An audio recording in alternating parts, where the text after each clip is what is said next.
16절부터 22절 말씀을 마음을 집중하시고 한 목소리로 읽어보시겠습니다. 미디안 제사장에게 7달이 있었더니 그들이 와서 물을 길어 구유에 채우고 그들의 아버지의 양떼에게 먹이려 하는데 목자들이 와서 그들을 쫓는지라. 모세가 일어나 그들을 도와 그 양떼에게 먹이니라. 그들이 그들의 아버지 르우엘에게 이를 때에 아버지가 이르되 너희가 오늘은 어찌하여 이같이 속히 돌아왔느냐.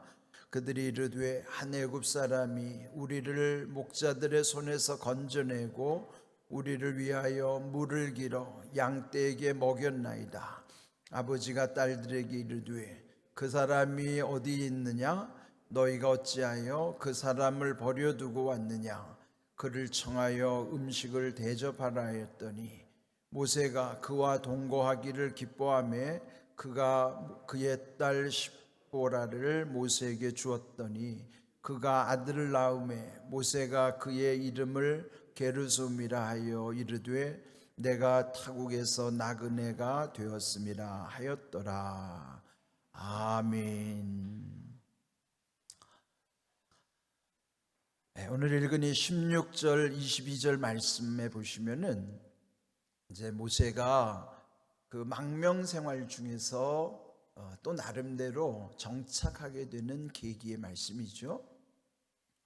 여기 이제 16절 보시면 그 모세가 도망간 곳이 미디안 광야였죠. 그런데 이제 어느 날 그 미디안 광야에서 이제 속된 말로 하면 하나의 썸띵이 생기게 되는 거예요.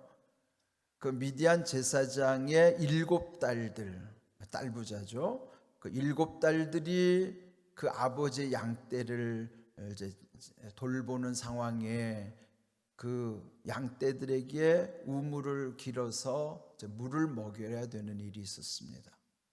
그 집에 아마 아들이 없으니까 이 딸들이 7이서 이 일을 하게 됐던 것이죠. 그런데 17절 보면 목자들이 와서, 그러니까 이제 양치는 여러 남성들 무리 속에 그 딸들이 양을 친다는 게 얼마나 버거운 일이겠어요. 그런데 그 근동에는 물이 귀하잖아요.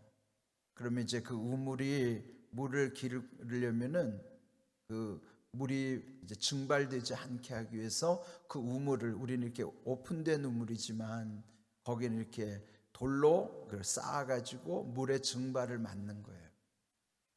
그럼 이제 양떼에게 물을 먹이려면 그 돌들을 다 드러내고 거기서 물을 길어가지고 그렇게 먹여야 되는 거예요. 많이 이제 힘이 들겠죠. 그런데다가 또 이 목자들, 특별히 이제 남자들, 건장한 청년들이 자기들 양떼들을 다 먼저 먹일 때까지 기다리려면 그쯤 이 순서를 지키지 않고 부당하게 이들이 속된 말로 하면 행패를 부리는 것이죠. 그런데 그때 모세가 그들을 도와주었다. 그 행패를 막은 것이죠.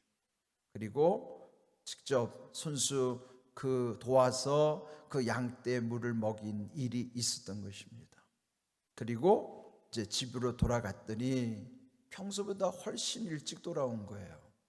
그러니까 아버지가 물었겠죠. 아니 어쩐 일로 오늘 이렇게 일찍 돌아왔느냐. 그는 이제 딸들이 자초지종을 쭉 얘기한 것이죠.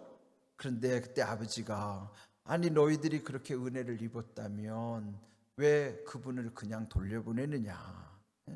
그리고 이제 그 19절 그 딸들이 말한 내용에 보면은 한 애굽 사람이 우리를 목자들의 손에서 건져내고 우리를 위하여 물을 길어 양떼들에게 먹였나이다. 이게 얼마나 고마운 일이겠습니까? 특별히 아버지 입장에서는 그 딸들이 그렇게 어려움에 있다는 것을 알고 있잖아요. 그러니 이제 아버지 입장에서는 그 사실을 알고 20절 그 사람이 어디에 있느냐, 어찌 그 사람을 버려두고 왔느냐, 청하여 음식을 대접하라. 이제 그렇게, 그래서 이제 그 사람을 찾아 이제 집으로 모셔오게 되는 것이 아주 중요한 계기가 되는 거예요. 여기서 이제 그 아버지 그 미디안 제사장의 이름을 일컬어 르우엘 이렇게 표현이 되어 있어요. 물론 그는 하나님을 섬기는 제사장은 아닙니다. 그냥 미디안의 이방신의 제사를 주관하는 제사장이죠.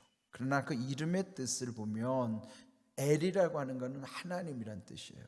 엘. 그러니까 르우엘 하면 하나님의 친구 또는 전능자의 친구, 그런 뜻이라고 그래요. 그런데 이제 그 르우엘이 딸들에게 한 말 중에서 오늘 이제 이 제목을 정한 거예요. 그 사람이 어디에 있느냐. 그래서 그가 어디에 있느냐. 이게 이제 사람을 찾을 때 묻는 말이죠. 그가 어디에 있느냐. 이것은 우리가 하나님의 음성 가운데서도 들어야 됩니다. 하나님은 끊임없이 사람을 찾습니다. 이 출애굽의 역사도 보면 사실은 사람을 준비시키시는 과정이거든요. 특별히 모세를 준비시키시는 과정. 지금도 하나님은 하나님의 나라의 일을 위해서 사람을 찾고 계시는 거예요. 그가 어디 있느냐. 우리 교회도 보면요, 물론 우리 안에서 이 교회를 지켜오신 처음부터 이 교회의 성도로서의 사명을 감당한 분들이 거의 대부분이죠. 그런데 이제 중요한 것은 이제 밖에서 하나님께서 보내주시는 분들도 계세요. 이제 최근에 그런 현상들을 제가 많이 보게 되는데, 우리 교회도 그동안에 이 교회를 지켜오신 분들과 더불어 또 밖에서 많은 분들이 합류를 해야 되는 거예요. 그렇게 되는 이유 중에 하나는 지금 교회로 인하여 고통당하는 분들이 적지 않아요. 그러니까 교회가 정말 하나님의 나라를 위해서 귀하게 쓰임받아야 되고 주의 종이 하나님의 나라를 위해서 귀하게 역할을 해야 되는데, 제가 그 마태복음 16장 23절 예수님이 베드로를 책망하실 때 하신 말씀을 제가 자주 마음에 새겨요. 사탄아 내 뒤로 물러가라. 너는 나를 넘어지게 하는 자로다. 내가 하나님의 일을 생각하지 아니하고 도리어 사람의 일을 생각하는도다. 그 제게 주신 음성으로 늘 들으려고 해요. 혹시나 주님이 저에게도 사탄아 내 뒤로 물러가라. 너는 나를 넘어지게 하는 자로다. 혹시 내가 주님을 넘어지게 하는 자 아닐까? 이 시대 주님의 교회와 주의 종이 하나님의 나라를 위해서 쓰임받아야 되는데 오히려 이 교회와 주의 종이 하나님의 나라에 걸림돌이 되는 경우가 적지 않아요. 그게 너무 정말 두려운 일이고 마음 상하는 일이에요. 그러니까 성도들의 입장에서 볼 때는 그게 얼마나 길 잃어버린 양으로서의 불쌍한 분들이 많겠어요. 그래서 방황하는 분들이 많아요. 제대로 된 교회를 만나지 못해서 고통당하는 분들이 너무너무 많아요. 그래서 우리 교회가 제대로만 세워지면요, 우리 교회로 찾아올 분들이 적지 않아요. 우리가 그분들을 뺏어오려고 하는 게 아니라 쉬고 있는 분들, 방황하는 이들, 그분들이 지금 갈 곳이 없어서 방황하는 이들이 얼마나 많은지 몰라요. 이럴 때 정말 우리 자신들이 돌아봐야 돼. 우리 교회와 제가 혹시 주님이 책망하신 대로 너는 나를 넘어지게 하는 자로다. 혹시 교회가 또는 제가 주님의 나라를 위해서 넘어지게 하는 자 되지 않을까? 걸림돌이 되는 거. 걸림돌이 되지 않을까? 그 두려운 마음을 늘 새겨야 되는 거예요. 그런데 이제 그가 어디 있느냐? 그 주님의 음성으로 들어야 돼요. 하나님의 나라를 위해서 헌신할 자를 지금도 주님 찾으시는 거예요. 우리 교회 그런 분들이 많이 와야 되는 거예요. 저는 그래도 우리 한국 교회에 희망이 있는 것은 주의 종들도 훌륭하신 분들 많이 계시죠. 근데 저는요, 평신도들이 훌륭한 분들이 훨씬 더 많다고 생각해요. 정말 제대로 된 교회와 제대로 된 주의 종만 만나면 자기의 전부를 내놓을 사람들이 너무 많아요. 문제는 그 교회와 주의 종이 하나님의 나라에서 빗나가니까 방황하는 거예요. 정말로 제대로 된 교회만 되면 자기의 전체를 드리고 싶은 사람들이 적지 않다고요. 그래서 우리 정신 차려야 돼요. 그래서 오늘 이 제목처럼 그가 어디 있느냐, 저는 주님의 음성으로 듣고 싶은 거예요. 하나님이 지금도 그가 어디 있느냐 찾고 계시는 거예요. 그가 여러분 한 분 한 분이 되시기를 바랍니다. 하나님이 쓰시는 한 분 한 분들이 되셔야 돼요. 여기 오늘 본문에 그래서 결국 만나게 됐죠. 그리고 중요한 말씀 21절, 모세가 그와 동거하기를 기뻐하며, 그가 누구예요? 그 르우엘, 그가 그의 딸 십보라를 모세에게 주었더니 동거하기를 기뻐하며 그 딸을 주는 거예요. 밥 먹으러 왔다가 그 집 사이로 눌러 앉은 거예요. 그러니까 그 르우엘이 볼 때 그냥 봤겠어요? 이 모세라는 사람을 유심히 봤겠죠. 사위를 삼을 정도면 얼마나 신뢰하겠어요. 동거하여 기뻐함으로 주었다. 이 말을 여러분에게 좀 적용해 보세요. 동거함으로 기뻐. 동거는 것 속에, 기쁨 속에 무엇을 주고 싶어 하시는가? 주님이. 우리 지난주일 말씀의 내용이 바로 그런 거예요. 예수님이 우리를 친구 삼으셨다고 그랬잖아요. 요한복음 15장은 산포도나무 비유 속에서 주님이 가장 중요한 핵심적인 말씀. 여러분, 그런데 15장 7절 주일에 말씀 강조한 것처럼 너희가 내 안에 거하고 내 말이 너희 안에 거하면 무엇이든지 원하는 대로 구하라. 그리하면 이루리라. 그때 거하라는 말이 뭘까요? 그게 오늘 여기 동거예요. 동거. 함께 살자 말이에요. 너희가 내 안에 거하고라는 거, 너희들이 내 안에서 함께 살자. 그리고 내 말이 너희 안에 거하면, 우리가 어디를 다니든지 내 안에 주님의 말씀 품고 다니라는 거예요. 그는 다시 표현한 뭐예요? 동행하면. 두 가지 표현했어요. 동거, 동행. 함께 살 뿐만 아니라 함께 다니는 거예요. 말씀 속에서 우리 함께 다니는 거예요. 너희가 내 안에 거하고 동거하고, 내 말이 너희 안에 거하면, 동행하면, 동거하고 동행하면 무엇이든지 구하라. 그리하면 이루리라. 걸릴 게 없고 다 통할 수 있다는 비결이에요. 그게 얼마나 귀한 말씀이에요. 그러면서 15장 14절 하신 말씀이 너희는 내가 명하는 대로 행하면 곧 나의 친구라. 나의 친구 뭐야? 모나미. 모나미가 나의 친구란 말이죠. 지난 주일 말씀의 제목이 내 친구 되신 예수님, 한마디로 저는 모나미 예수님이에요. 모나미 예수님. 여러분, 모나미 볼펜 볼 때마다 나의 친구 예수님이 우리에게 하신 말씀. 여러분, 모나미 예수님을 인정하시면 살아야 돼요.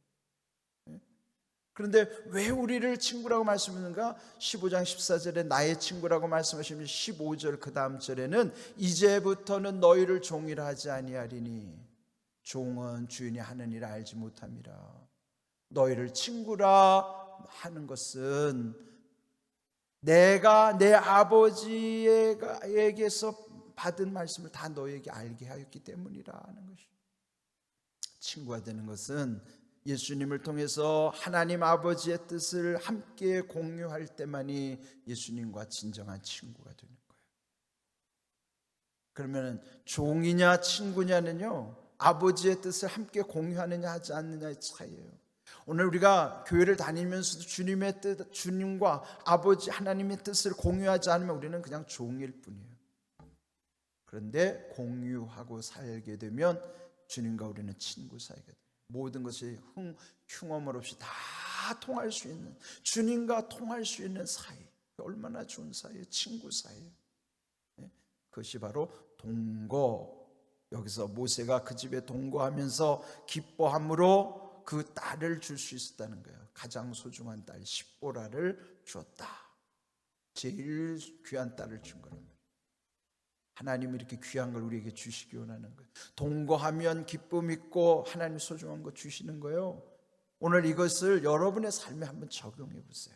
주님과의 관계 속에서 동거 동행이 어떤 의미고, 지난 주일날 주신 말씀 요한복음 15장의 말씀 7절 14절 15절의 말씀 속에서 예수님이 왜 나의 친구 모남이라고 우리를 말씀 칭해 주셨을까? 우리가 주님과의 모남이의 관계가 어떤 것인가, 그걸 잘 새기십시오. 그리고 오늘 이 말씀과도 맥을 같이 하고 있는 거예요. 그리고 결국 그 십보라와의 사이에서 얻은 아들의 이름을 게르솜이라고 지었다. 그 뜻은 뭐냐? 나그네라는 뜻이라. 번역도 다 해놨죠. 내가 타국에서 나그네가 되었습니다.